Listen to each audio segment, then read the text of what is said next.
It's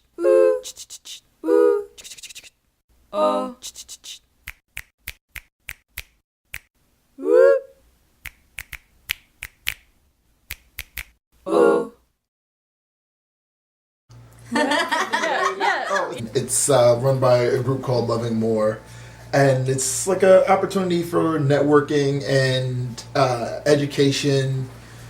It's a good space for fellowship. Like, it's really easy to get lost in the idea that, like, you're one of the only people doing this, or you don't have other people around you, like, you don't have a lot of community. And this is a good place to meet others like yourself, to sort of get an idea of what people are into, how people practice, what other people sort of look like, not sort of visually, but also like relationally. Representation often looks a certain way, where it often looks like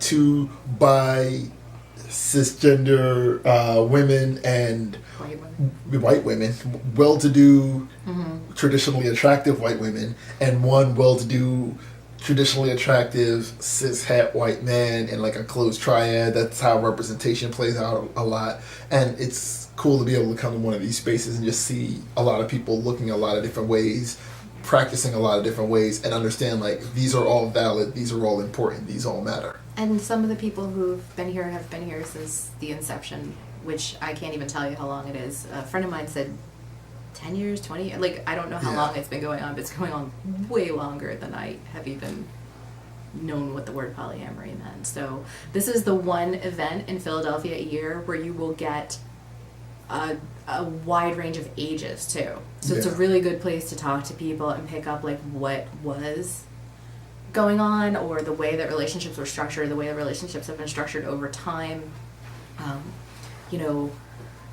Was it more, a lot of free love? And the answer was no, right?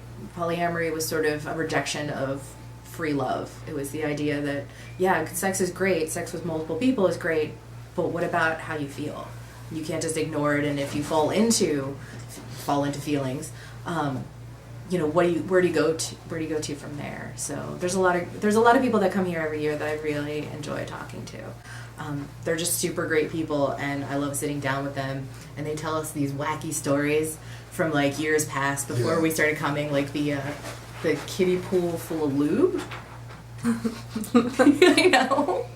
They said it was really hard to get out of the pool without falling. It's an interview series where I talk to people. I ask these specific questions about sort of like what people do really well in their polyamory, like sort of how they got into it, what they do well, what they do poorly, how they rebound from the things they do poorly, what their worst stories are, how they manage safer sex or risk-aware sex, and then like an identity question where like what self-identities are important to you, and how does your polyamory impact those self-identities, which ends up being sort of like the where the most of the magic happens in the blog, because it ends up being people saying like, I'm trans and this is how it affects my polyamory, I'm bisexual, I am a nudist, I am a Christian, I am a mom, I am sober, and sort of like how all of that impacts their polyamory. And it ends up being such a magical question. People just sort of open up about their lives, and it kind of gives people room to see themselves reflected in polyamory, because again, like it's represented a certain way. But if I post up, I am a black man and this is how being black impacts my polyamory, there are going to be other black people, other black men who are going to sort of get something out of that and say, well, maybe I didn't know this was something I could do, or maybe I didn't know this was going to be something I could do as successfully. And this sort of gives people license to be themselves and polyamorous without feeling like that's a conflict, you know? Mm-hmm. And then might advertise a lot of stuff. I mean, like the people themselves. Like the keynote here at Poly Living is our Ruby Bowie Johnson, and in her Poly Role Models profile, she was able to say, these are the services I offer. I am a therapist, and this is what I speak to. And according to her, like her clientele number jumped because people saw it in Poly Role Models.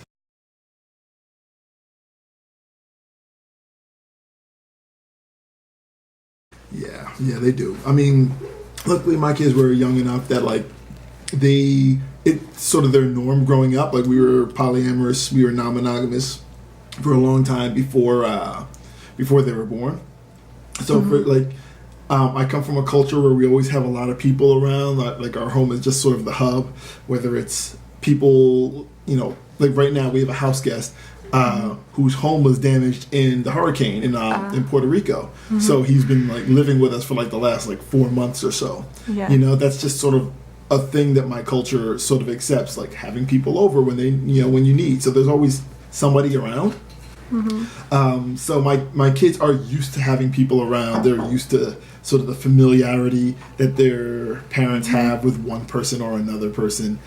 It was just, for them, it's not really a strange thing. It's just, hey, more responsible adults around, more people that care about us, more people who will get us snacks, you know, behind our parents' backs. And so for them, it's a net positive. You know, that plus, I know I've had partners who have like sort of given them like lessons that I might have been uncomfortable for, or like jumped in like my girlfriend started giving our kids lessons in consent.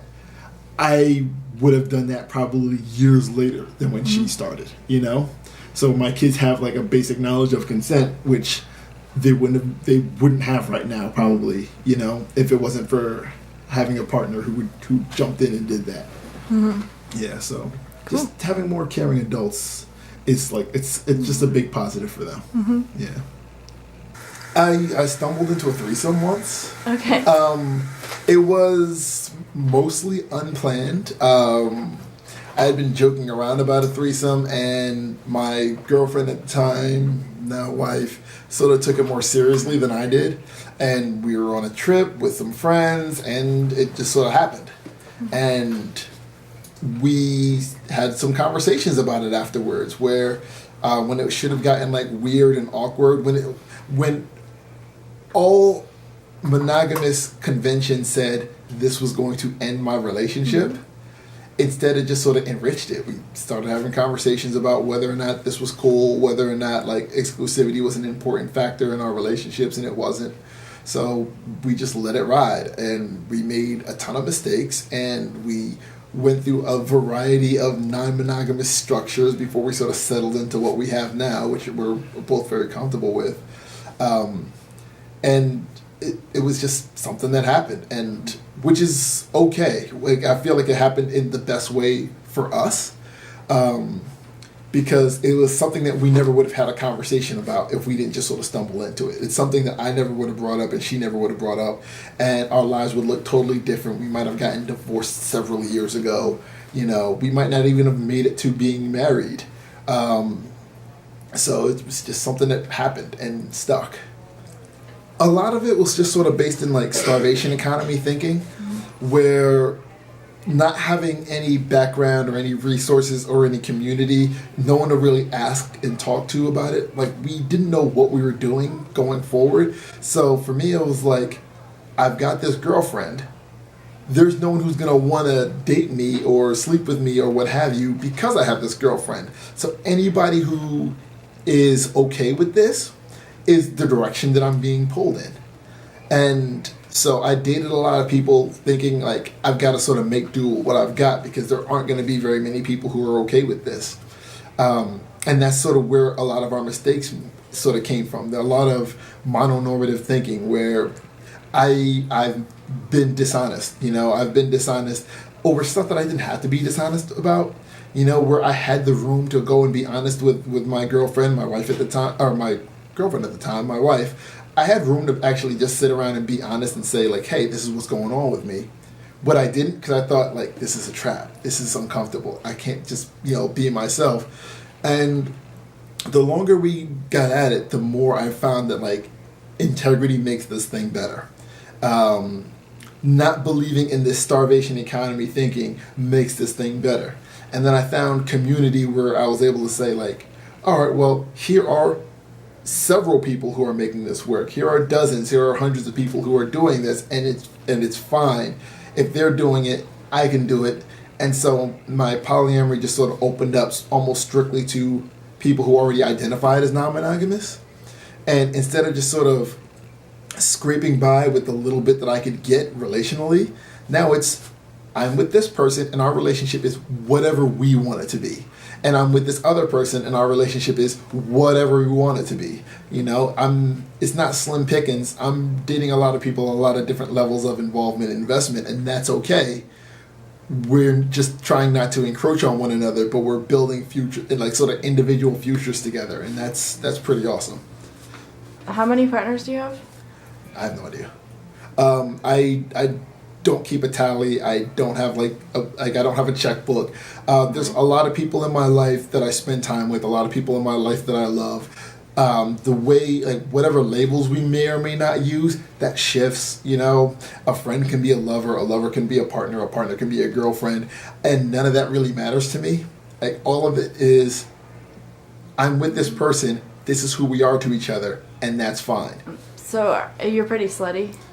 Pretty slutty, yeah. Okay. Yeah, and that's... It's awesome. It is awesome. Yeah, I'm pretty slutty. Most of my relationships are fairly sexual, and just the idea that I can be, like, sort of open and honest about that, and, like, we're not shaming one another about that. That's kind of what I want my life to look like all of the time. Have you had lots of STIs? I've had one. Uh-huh. Yeah. Like a curable one? No.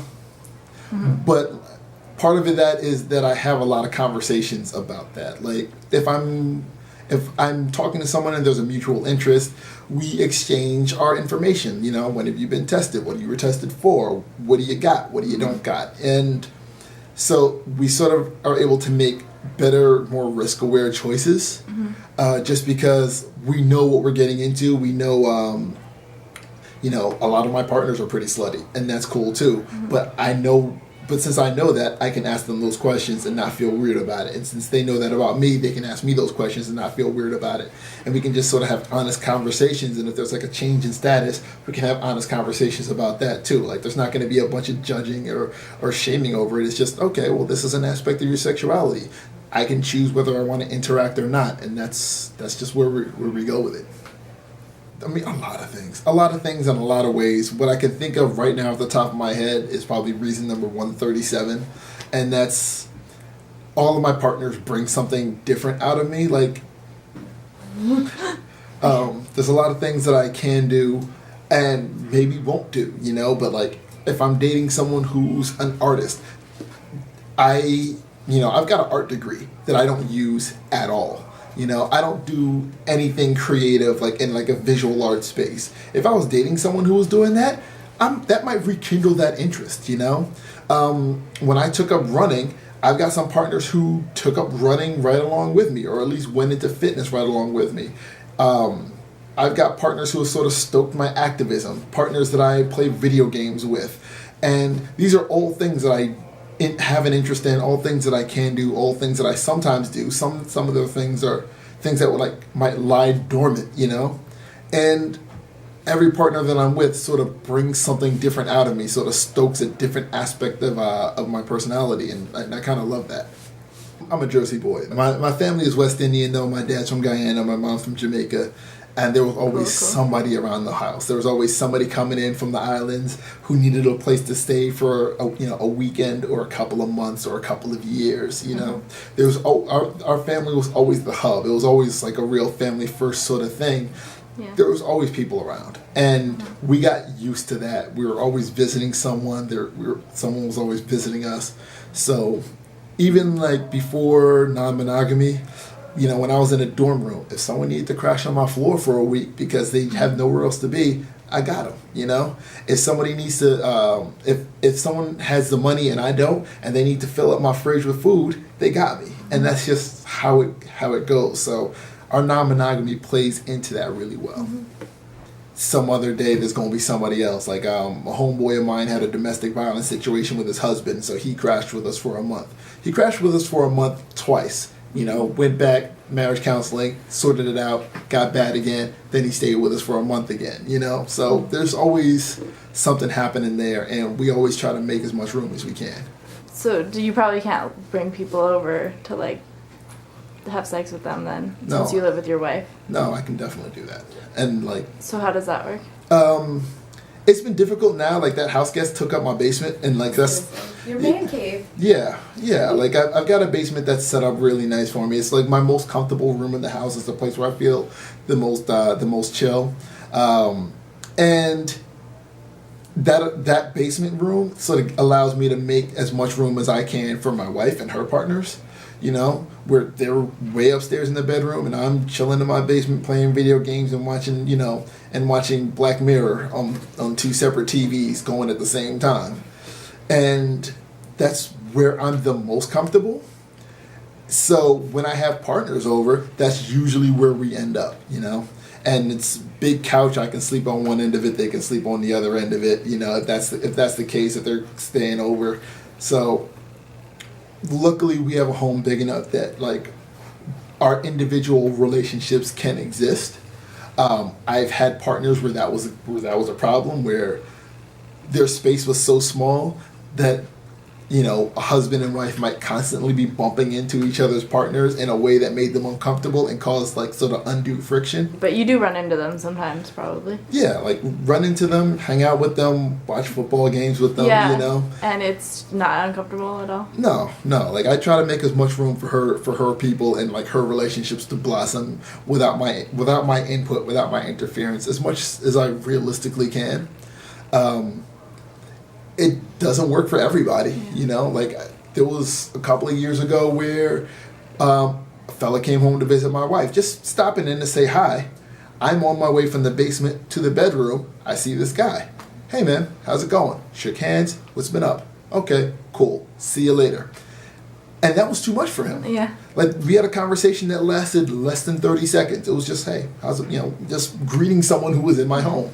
And only for my wife to tell me the next day, like, yeah, he kind of was really unnerved by that, and he had to sort of disengage from me because of it.